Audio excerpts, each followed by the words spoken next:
everyone. Welcome to episode 18 of the Flow University YouTube channel. My name is Stefan Dion Bolding, your host. And in today's episode, we will be talking about fitness and meditation. As a lot of individuals, when they begin to undergo a pathway of self-discovery and development, obviously fitness and meditation will come up along those lines.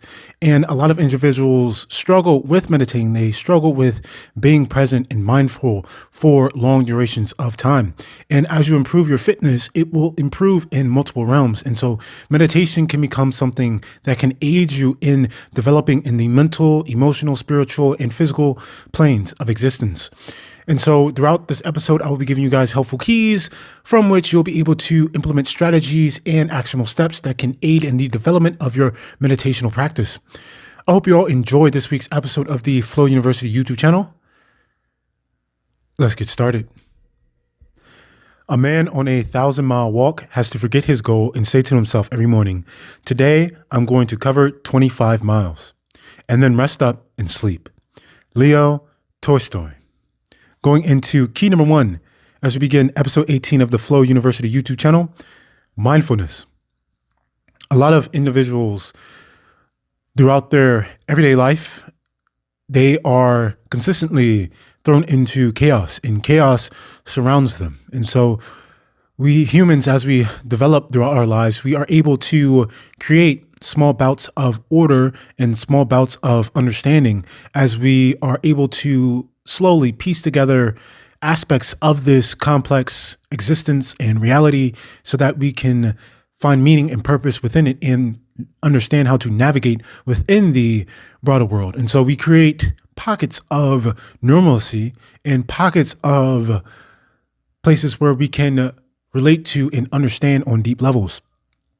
The problem with this is that most humans, when they go outside of their spheres, they become unaware and unconscious of some of the unknowns that are pervading them. And so this leaves people at a disadvantage, and it leaves them vulnerable to influences, suggestions, and mechanisms that might be pulling them in directions that will hinder their growth and their development. Namely, a lot of times when a new technology is given to us humans, a lot of times people don't know how to properly manage this technology within everyday life, namely cell phones, TVs, and other useful tools like computers. And so social media as well. And so we will engage with these things, but we don't understand how to control it. And so mindfulness will give you increased awareness and consciousness, but it'll also allow you to place constraints and control over things that might be dragging you or stopping you on the path or taking you away from the path. And so progress is never linear. There are peaks and valleys. And so a lot of times individuals, they'll be moving forward in a set direction, and then something will come up that will block them. And so instead of trying to push through, instead of losing confidence when the needle isn't continuing to be pushed forward, sometimes what mindfulness will do is mindfulness will make you aware of some of the things that might be hindering you, or some of the things that might be preventing you from getting around those roadblocks, or some of the things that might be causing the occurrence of a valley. And so this is increasing your awareness of the surrounding environment. This is increasing the awareness of the deeper aspects and chambers within self. And this is allowing you to see the unique aspects of others. And so this will help you, and this will aid you with your meditation practice when you begin to implement it, because a lot of individuals, when they do meditation, they believe that meditation is simply turning off the mind. Well, meditation isn't just turning off the mind. Meditation encompasses a lot of other things as well. And so there's active meditation and there's passive meditation. And a lot of times when individuals sit and they are doing an active meditation practice, that's when they try to turn off. But when you're sitting and you close your eyes and you're in a sedentary position, you can do transcendental meditation, where you transcend out of the body and you take your consciousness to different states. You can do a mindfulness meditation where you become mindful of the body and what your body is telling you. You can become mindful of certain things that have gone throughout the day. And so meditation doesn't just have to be where you are just causing a cease and a blankness to happen within mind. It can be something where you can begin to categorize your mind as well. And this is very helpful for individuals because now when you are thrown into the chaos of everyday life, the internal structure of yourself can be ordered. You can then replay some of the events throughout the past day. And now you can take the chaos that was the day and create a streamline of events that can create order so that you can understand and contextualize what has happened throughout the day. Then you can go outside of yourself, and now you can see what's being played out within the broader world, and then you can begin to see what others are doing. And so you can begin to play with meditation in a multitude of ways, but mindfulness is something that you can do within a meditational state in terms of you being in that set position. But also real mindfulness comes when you are just mindful throughout your everyday life. And so this is really how you increase consciousness. And so instead of thinking of being mindful when you're doing certain things, everything becomes meditation. Meditation never really ends. You're always meditative. When you exercise, that can be a form of mindfulness. When you're writing, mindfulness. When you're eating, mindfulness. When you are driving, mindfulness. And so this causes you to be increasingly aware of what is your internal state, what is the external environment like, and then how do you respond to what's going on between those two things. And so I'll use a quick example. A lot of times when individuals are driving, this is the perfect time to practice mindfulness, because a lot of times individuals are driving, there's a lot of chaos going on around them.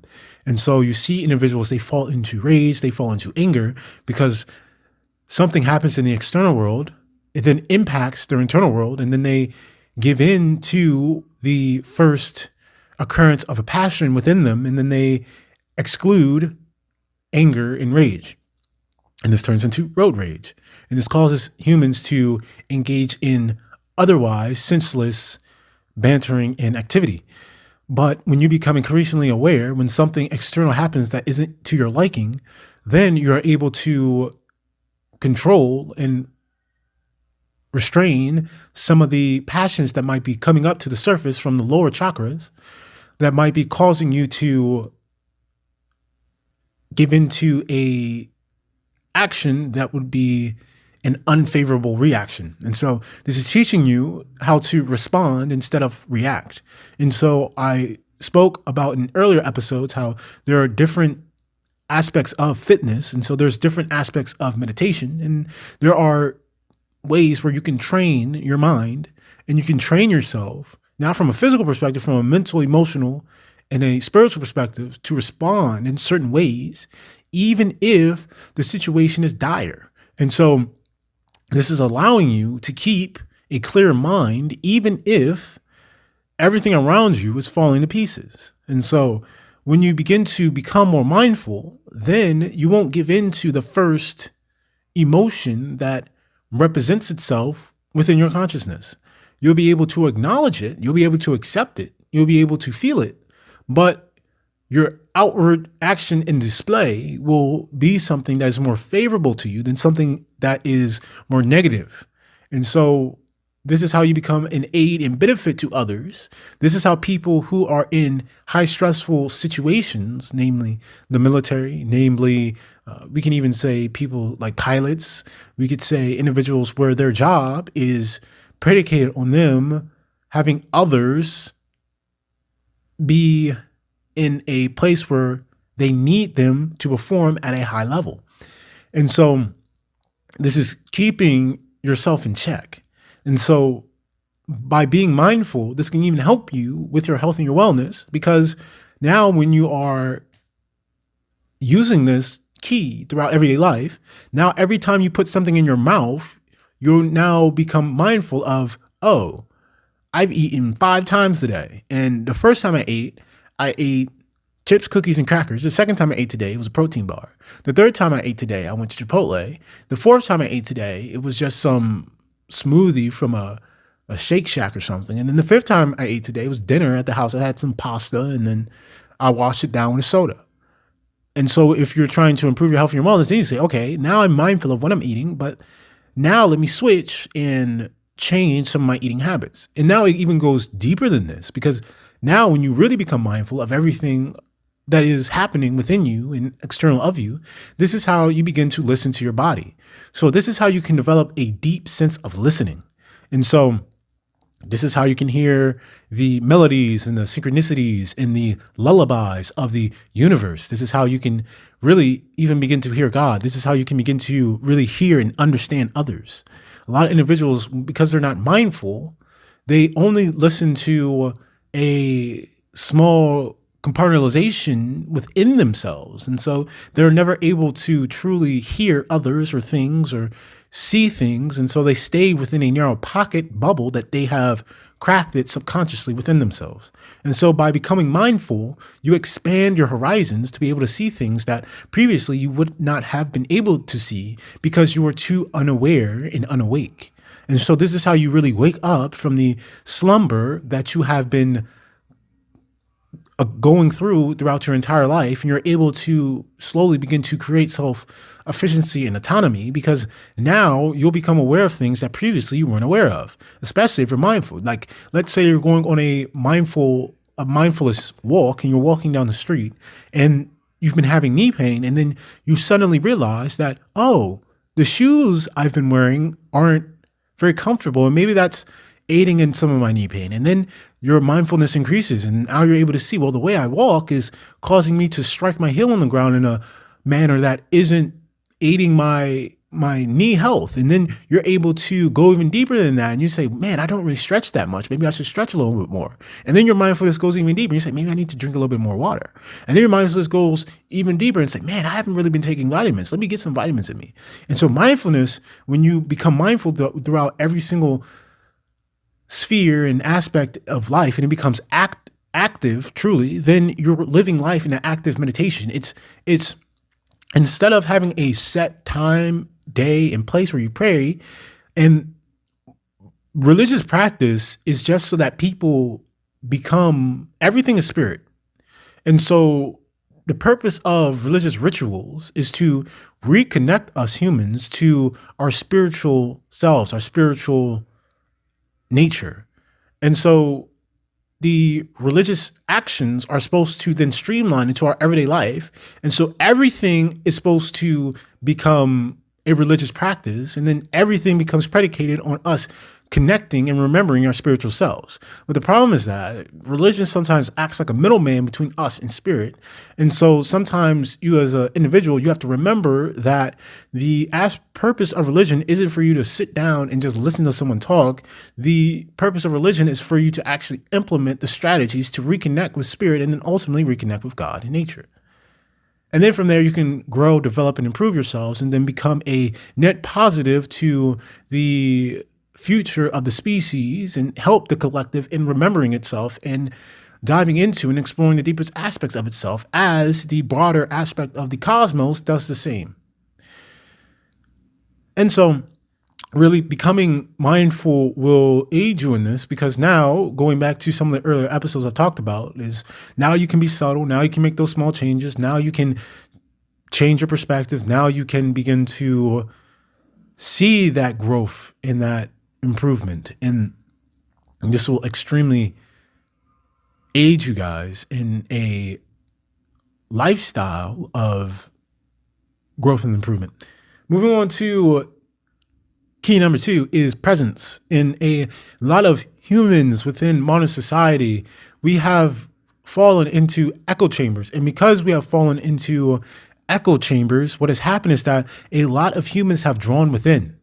And the problem with this is that because we as humans do not understand the fundamental truths and the absolutes of self, we then identify with subjective, arbitrary compartmentalizations that are easily changed and influenced by the modern external world. And because of that, we cause those to be our identifications, but that identification is predicated on the ego, and the ego protects the self because the self does not feel as though it is worthy or deserving enough to express itself, because the self does not understand itself. And so when self understands self, then the ego only becomes necessary in certain places where the ego shines and the ego can truly be itself. But that only comes in subjective aspects. For example, competency for an individual might look different to different people.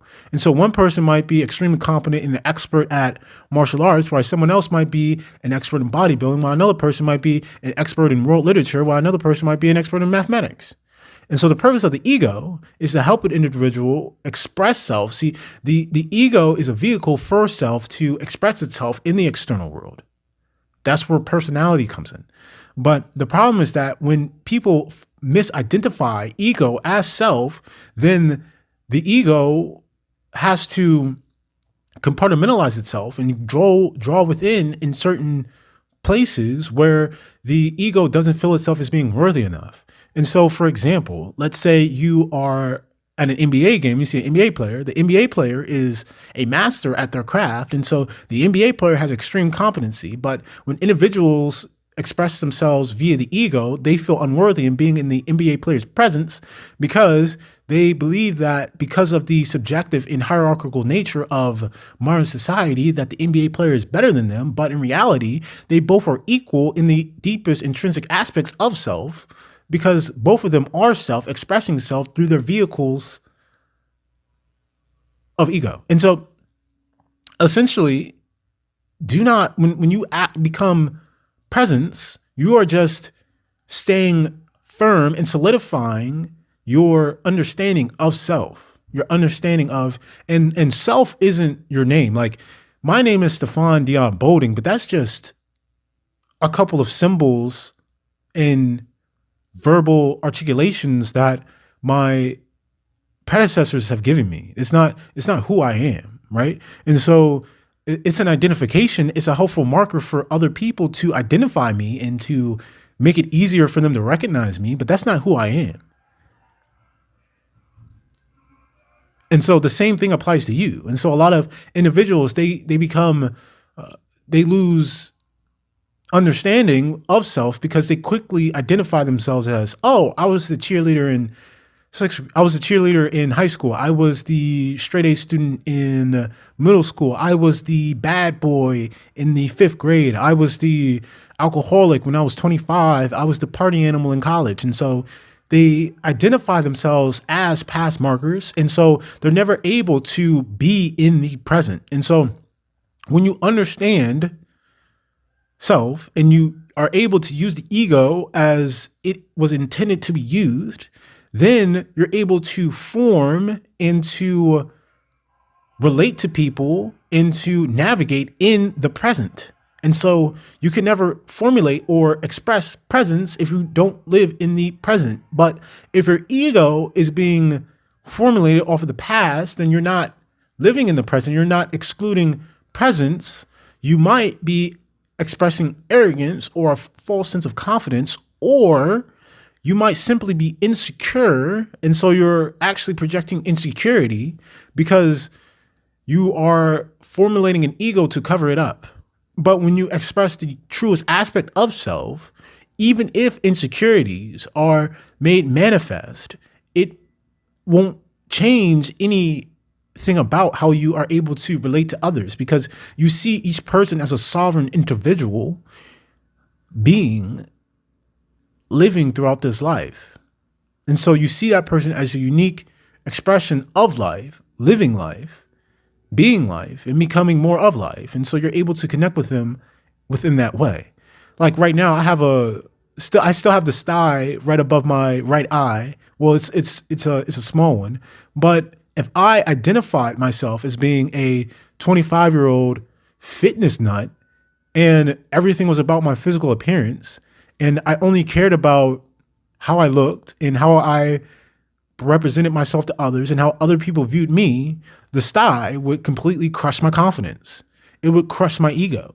But if people understand the truest aspects of themselves and they understand what they are deeply within, embedded within self, the heart, the center, the deepest chambers that are within yourself, then something like having a crooked tooth or a bent eye or having something off with your skin or having an imperfection becomes beautiful. It becomes perfection because you're able to express in spite of that. And you're not identifying with something that to each and every person is a little bit different. And so even if you're looking at someone who's tremendously beautiful, you're not causing there to be a hierarchical structure because you're seeing them for who and what they are, not from what a perception of what either they or you believe it to be. So this is what bullies use within modern society. See, modern bullies, even not in elementary school, even out in the everyday life for even like grown adult humans, what bullies do is bullies take people's weaknesses and they take someone's weaknesses and place it as their identification. They completely ignore a person's strengths. And so for a lot of you individuals, you might be seeing this in the work environment. You might be seeing this in certain communities that you're in or even around everyday life. What you'll see is people will take people's weaknesses and place identifications of them on their weaknesses. And so people believe that they are their weaknesses, but not understanding that not only can they improve the weaknesses and change certain things about those things to make it better, but that's not who they are. So for example, let's say you're not very articulate. Episodes ago, when I first started this, I was terrible at speaking on the mic, but over time I improved, and going in the future, I will improve. For example, you might be bad at working out. You might be the person who everyone's like, man, that person cannot work out at all. This person this person that. You might be black. You might be not the best good looking. You might be not the smartest. You might be this. You might be that. And so what humans are doing is that they're casting you down. They're forcing identifications on you because it makes them feel better within themselves. Because now they feel as though because they've identified with their ego that they're somehow better than you off of arbitrary markers. But the deepest aspects of themselves makes everyone equal. And so when you're dealing with spiritual warfare and you confront darkness, darkness isn't predicated on reason, logic, and understanding, or even wisdom. What darkness seeks to do is darkness seeks to invade, subvert, and fully submerge someone within it. And then it's like if you guys have seen The Matrix, Agent Smith, what he would do, he was literally a virus, quotation marks, a aspect of darkness that was seeking to bring chaos to the Matrix in order to take it over and formulate everyone to be like him. And so what he would do, he would stick his fist into the heart center. Literally, it was if you actually watch The Matrix and you watch it with a lens of curiosity, you'll see so much is ridiculous. He would literally stick his fist in someone's heart and then take over their heart. And that's what darkness does. Darkness seeks to take over the individual's heart center. Because if you could take over someone's heart self, then you could take over, you could force them to do anything you want them to do. If you could make someone believe that they're unworthy, that they're stupid, that they're retarded, that they're ugly, and that they'll never be anything, never amount to anything, and that they should just sit in a chair, type away, or do exactly what you tell them to do because there's nothing that they'll ever be able to do in life to become anything or surmount anything, then you essentially rob them of their dreams, hopes, and aspirations. You essentially place darkness in their heart, and now the self, this is how people become lifeless. This is how people give up. This is how people end up selling their souls. And so when you understand this, then you're able to be like, all right, cool. I'm going to formulate my identity, or I'm going to have an understanding of who and what I am in the deep aspects of self. And then social status, money, power, looks, articulation, your intelligence, your intellectual abilities, like all of that essentially becomes meaningless. And so now you're able to become content and you're able to move in the world with an extreme sense of power and an extreme sense of capability, because now when you enter into a space, you're entering into the space as self with the strengths, weaknesses, imperfections, and possibility of improvement, just like anyone else has. Moving on to key number 3. Attention to detail. So the primary reason why so many humans struggle with growth, development, and improvement essentially boils down to the lack of attention to detail. And so as the modern world becomes more and more complex, the edge you need is the ability to pay attention to extreme detail. So, for example, let's say a pilot is flying high in the sky. They're at a high altitude in a small aircraft. And if they make one wrong mistake, then it's catastrophe. And so within modern society, a lot of humans' lives operate like this. And when they make one small mistake or one small error, the aircraft that they are flying in, I'm using this as an analogy, begins to spiral downward towards the ground in certain destruction. And so for you, the modern human, paying attention to the little things is what will either place you in a position where you'll be able to sustain or attain success, or it will be what prevents you from moving forward and ultimately will lead to your downfall.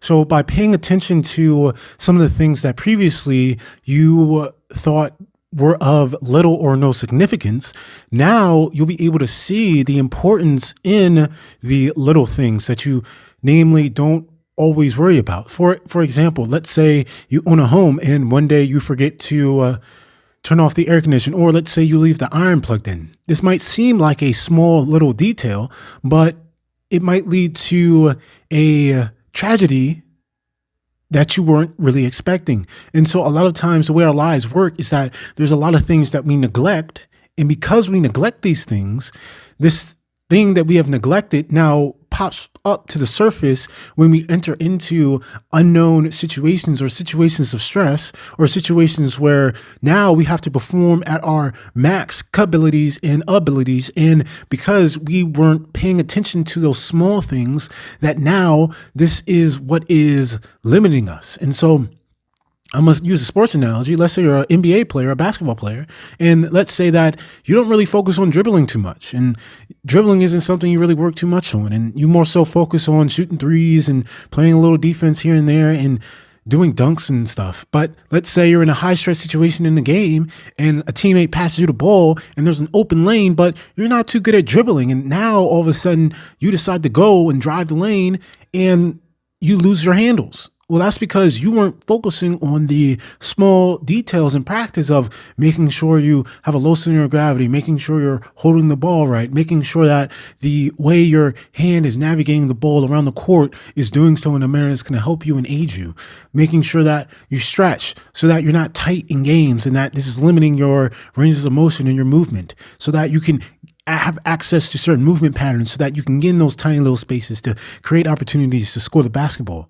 And so by focusing and paying attention to detail, not just externally, but within yourself, this will help you to be able to navigate not just those tough situations, but in situations where you might not be the most proficient at. So for example, let's say you are trying to undergo a fitness journey. And let's say you're trying to undergo a series of development and improvement. Well, let's say something you struggle at is reading. And when you are trying to grow, develop, and improve, reading is something that you'll have to do. But let's say you're not the best reader in the world. Well, why aren't you very good at reading? Well, maybe you have a problem with understanding words. So maybe paying attention to detail for you is maybe you need to search up definitions to things. Maybe you need to really understand how you structure sentences. Maybe you need to understand how proper grammar is formulated. Maybe you need to understand how to write in certain ways. This will help you. And so it's really seeing what is it that you haven't been focusing on and how will this impact you in the long term. And so what will happen is that individuals won't pay attention to things and they'll let little things slide. Like, for example, especially with health and wellness, let's say, for example, you don't drink a lot of water. And so you might drink 1 or 2 cups of water, but in reality, you probably need to drink 3 to 4 cups of water. And so just like small success can build up slowly over time and 1% better can help you to snowball into a avalanche of growth and improvement, the same thing can occur, but in a negative downslide. So instead of you having this beautiful, just chaotic, white, powdery dust of success pouring down onto people, you become a mudslide instead. And so you don't want to be a mudslide just destroying people's lives. You want to be something that is destructive, but can also be beautiful as well. And so by paying attention to little intrinsic details, this will help you so much. Just as your body is paying attention to detail. So for example, if your heart misses a beat, you might fall flat on your face on the ground. If your nervous system forgets to spark, or if there's a restriction within the nervous system, you might end up having a seizure. Or if your cellular reproduction process doesn't take place, this might lead to decay. So just as your body is undergoing tremendous attention to detail in order to sustain yourself, is the same way you need to operate within the external world. And then everything will become an active meditation, and your meditative abilities will grow. Your meditative capabilities will improve, and your capacity to undergo long bouts of extreme mindfulness presence and tremendous focus will increase. And you'll be able to do this for longer and longer bouts of time, and from which you will see more growth, more development, and more improvement than if you weren't doing this otherwise. And so just as fitness is a tool, meditation can become a tool as well. And so when you begin to explore the deeper aspects and chambers that are within yourself, pay attention to how you're responding, even on a subconscious level. So as we move on to key number 4, the process of flow. So this is one of the most important things I've been working towards with the Flow University YouTube channel, is helping you guys to create a flow of life. And so you see this with highly successful individuals, is that they're able to flow throughout their lives because they have practiced mindfulness, presence, and attention to detail, so much so that everything in their life can become a streamlined process. Everything is a system, and everything is effortless. Not because they are consciously moving the needle or the wheel, so to speak, or steering the wheel, but because they've done things so much so that it becomes effortless for them. So when you see some of these high-performing athletes at the top of the sports performing, they've done some of the smaller things with such intense focus, attention to detail, with presence and mindfulness, that when it's time for them to engage at the highest level, they do so with an air of now controlled curiosity. And so at first, you'll start your journey and it'll seem monotonous, it'll seem boring, it'll seem as though it's no fun, it'll seem as though, because you're not an expert at it. It's not something that is innate to you. But over time, now the more proficient you get with it, it'll become something where you can become creative. And so very few people are born as artists, and being an artist doesn't mean you have a canvas and you have a paintbrush and you're painting on an actual like blank sheet of paper.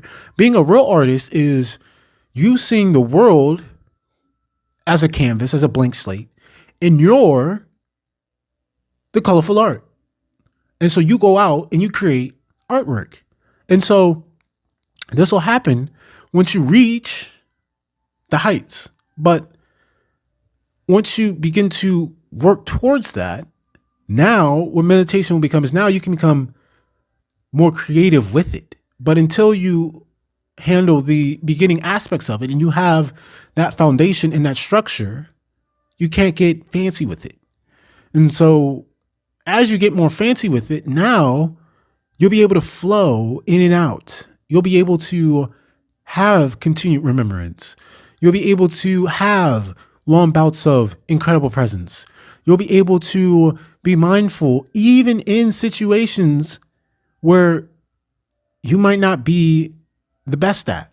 And so undergoing a process of flow, I remember when I was very into my powerlifting hobby that I would do the exact same thing every single training session.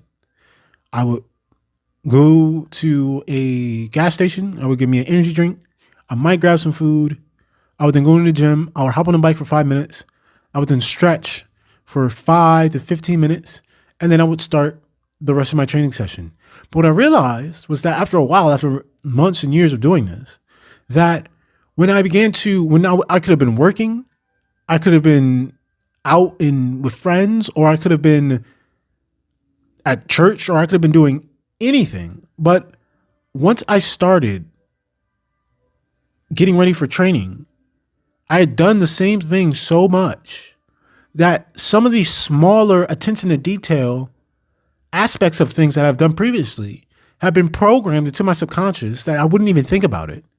And then when I began to engage in even the thought process of beginning to get ready for training, my mind could then think about other things that previously I would have to consciously think about. So I didn't have to think about putting on my gym clothes, because I had put on my gym clothes thousands of times. I didn't have to think about really what I was going to do for training, because I've been training for thousands of hours. I didn't have to think too much about exactly how to squat. Now I can focus on, well, what's my left foot doing when I'm squatting? Am I seeing an equal distribution in energy and force transmission as I'm squatting down? What are my hips doing? Is my back too rounded? Okay, how's my breathing here?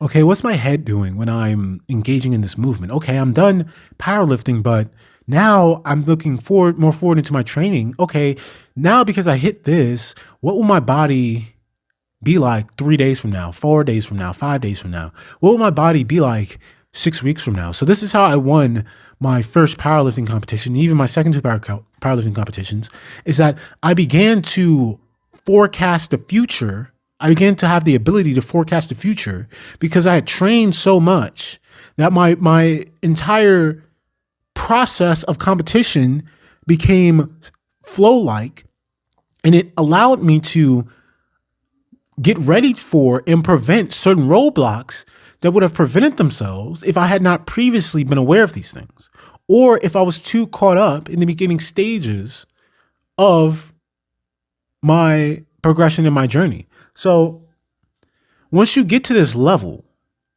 you'll be able to know. It's like, let's say you're in school and you know there's a final exam coming up at the end of the year.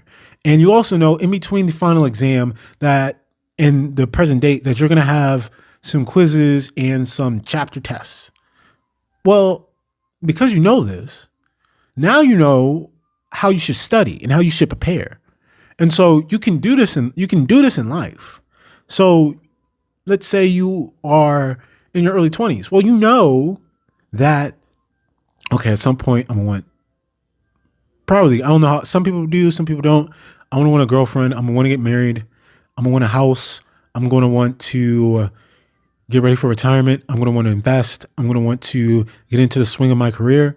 And so now you'll be able to forecast the future, and life for you can become a process of flow. So now you're not really worried too much about the future because you know exactly what you want. And I was explaining this to a friend of mine the other day. I said, you want to live life in reverse.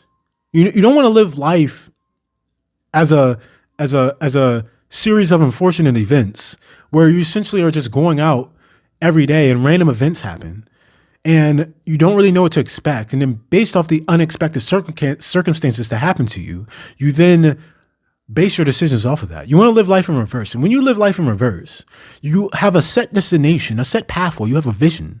You're working towards that vision. And every single thing that happens in between then is just a unfortunate series of events, but instead of it being something that leads to tragedy and catastrophe, it is just something that can either help to propel you, teach you, or it can be something that you use as fuel. So now when something encounters you that is darkness or is maddening, now instead of you succumbing to it, you can sit back and you can gain confidence from the fact that you have gone through this thing. And now you still have the end of the road that you're working towards. But if you do not have an endpoint, a destination, or something you're working towards, then essentially you'll end up in the same exact place each and every time. And if you don't know how to get to the end road, then, and I will say this, nothing in life ever happens exactly as we want it to, but having a vision will, even to the subconscious mind, I remember this quite explicitly, because I had envisioned in my mind of winning the powerlifting competition, because I had envisioned success, my brain, even on a subconscious level, began to give me subtle suggestions of what I could do in my present environment to aid me in the process of becoming successful within my set desire. So there's nothing wrong with having a desire, but if you do not visualize success, and then you do not accept these subtle suggestions that is going to get you to success, then you're not on the pathway towards success. You are simply just spinning in a circle. So, for example, I want to build a school, a university, Flow University, that's going to help humans in growing and developing themselves using fitness as the main methodology. Me talking here to you guys on YouTube is just a means in aiding me to helping millions of people in growing, developing, and improving themselves out of necessity of us as a species and a collective to do so, as other markers of our existence within the human sphere is causing us continued separation. And so this is a means to an end, but I can never get to the end goal if I was not willing to step forth and do this. And that is speaking to you guys here via microphone and camera. And when I first started this, I was terrible at speaking and articulating myself. I couldn't formulate the words that my mind was bringing to the forefront. But over time, I have improved, taught myself, and educated myself on how to do this. And this comes with me stepping into unforeign environments, but it also comes from me being directed by God and listening to the subtle suggestions from which I am now in alignment with my vision. So a lot of you individuals, you are actively meditating because you have a representation within mind of a desire, and there's nothing wrong with desire, but your present actions isn't in alignment with that vision. And so you must shift action from its present nature to the futuristic nature of being in alignment with that vision. And you will know when you're in alignment because everything will be predicated towards the goal. And you will feel as though you are making progress, even if your current circumstance and situation has not changed. Moving on to key number 5, expanding awareness. Guys, experience is extremely important. Meditation, when it becomes active and you go out and you're among people, you're among other humans, you will have an air of Zen. You'll have a Zen-like nature because when you see another unique piece of life, you will interact with them as sovereign individuals. So for example, let's say you go into Starbucks and you are interacting with the barista, you don't see them as a barista. You don't see them as an employee. You see them as a human being. You see them as a sovereign individual and you say their name, you look them in the eyes, you're even willing to shake their hand. You don't see them as this Asian person. You don't see them as this black person. You don't see them as this white person. You see them as something that is uniquely special with inherent gifts and qualities that is unique to them. But in relation to that, because of that uniqueness and that understanding of self is connected to you.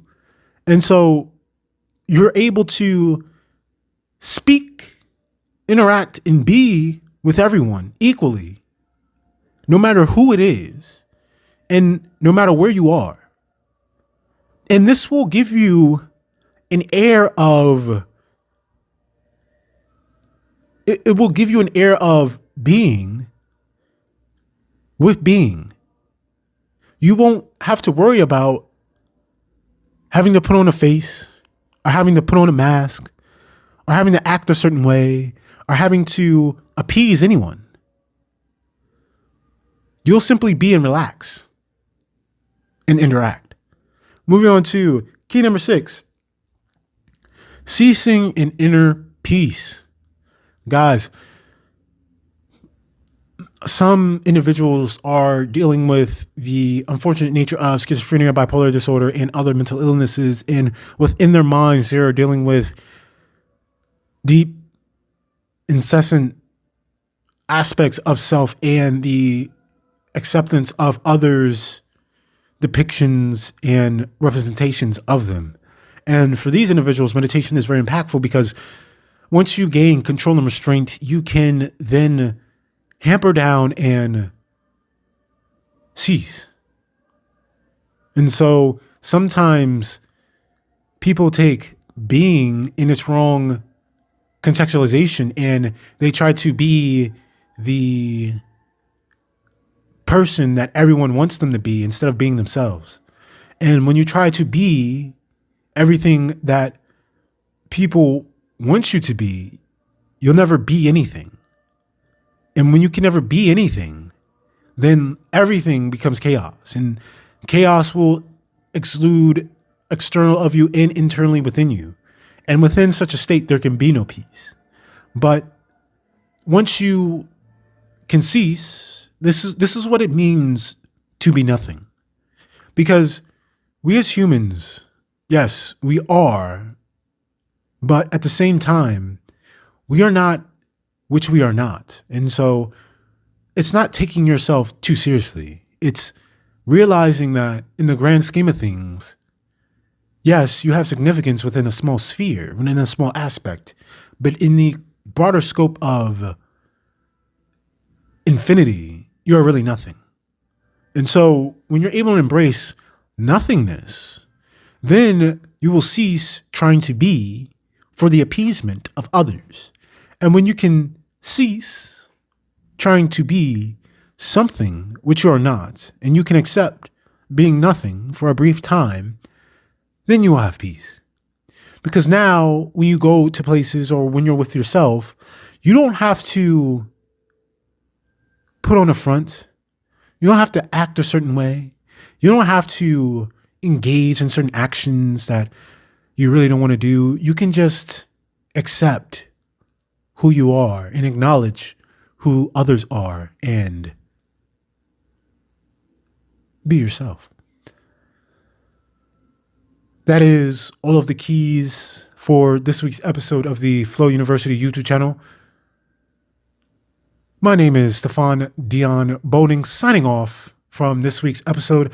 I hope you guys enjoy the rest of your day and have peace and stay blessed.